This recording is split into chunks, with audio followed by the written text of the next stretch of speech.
Orange কেকের জন্য আমি কি কি নিয়েছি সেটা একটু বলে দিই আপনাদেরকে। এখানে আছে ময়দা, অরেঞ্জ কেকের জন্য অবশ্যই অরেঞ্জ, ডিম নিয়েছি, এখানে চিনি আছে, বেকিং পাউডার, বেকিং সোডা, একটু নুন, সাদা তেল। প্রথমে আমি অরেঞ্জ জুসটা বানিয়ে নেব। অরেঞ্জ জুসটা আমার হয়ে গেছে, এর মধ্যে আছে, তৈরি হয়ে গেছে, ঢেলে নিচ্ছি। এটা দিয়েই কেক বানাবো। কেকের জন্য ডিমটা ফাটিয়ে নিচ্ছি। আমি 3টে ডিম নিয়েছি, কেন আমার কন্টেনার অনুপাতে আমি তো সেটা বানাবো। থেকে আমি কুসুমটা একটু আলাদা করে দিচ্ছি।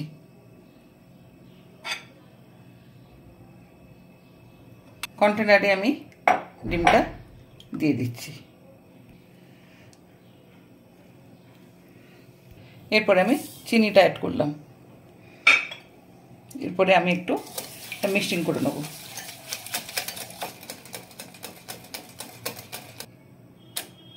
ডিম চিনি একসঙ্গে মিশ্রণটা, কুসুমটা একটু ফাটিয়ে নেব।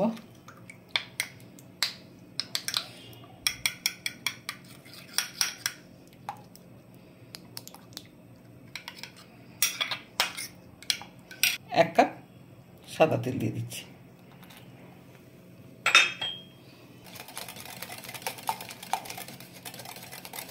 আমি 1 চিমটে নুন দিয়ে দিচ্ছি। এরপর জুসটা দিচ্ছি।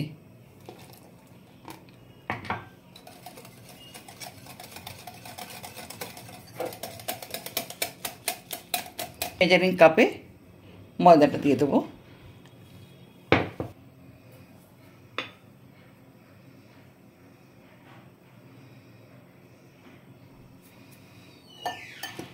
এখানে আমি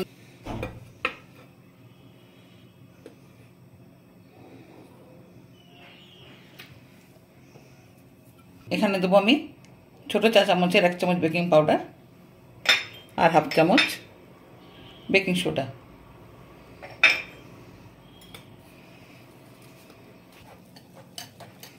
ভালো করে আমি মিক্সড করে নিচ্ছি।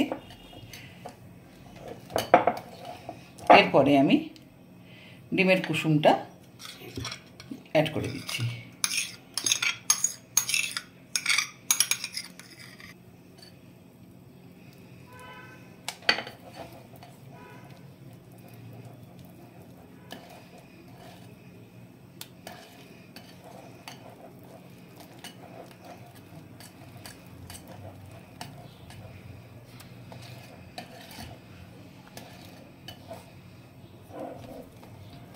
এখানে আমি ভ্যানিলা এসেন্সটা দেবো না, কারণ অরেঞ্জের যে নিজস্ব ফ্লেভার আছে ওটাতে কেকটা তৈরি হবে। আপনারা চাইলে ভ্যানিলা এসেন্স অ্যাড করতেও পারেন, কিন্তু আমি দেবো না। কেকের ব্যাটারটা আমি বাটিতে ঢেলে রেডি করে নিচ্ছি। কেক কন্টেনারে ঢেলে একটু প্রথমে সাদা তেল বুলিয়ে নিচ্ছি। গায়ে দিতে লাগবে না, আমি জাস্ট নিচটাতে দিচ্ছি। তারপর বাটির মাপে কেটে নিয়েছি। এর উপরে একটু তেলটা ব্রাশ করে নেব। এটা আমি ঢেলে নিচ্ছি।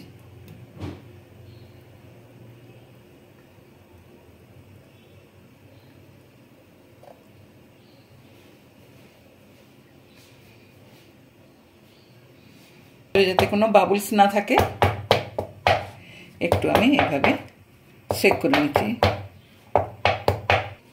নুন দিয়ে দিচ্ছি। আপনারা চাইলে বালিও দিতে পারেন, আমি নুন দিয়ে দিচ্ছি। বালি এখানে আমার নেই, তাই আমি নুনটা দিয়ে দিচ্ছি। একটু ঢাকা দিয়ে গরম করে নেব। ঢাকাটা খুলে নিচ্ছি। একটা আমি স্ট্যান্ড বসিয়ে দিয়েছি এখানে।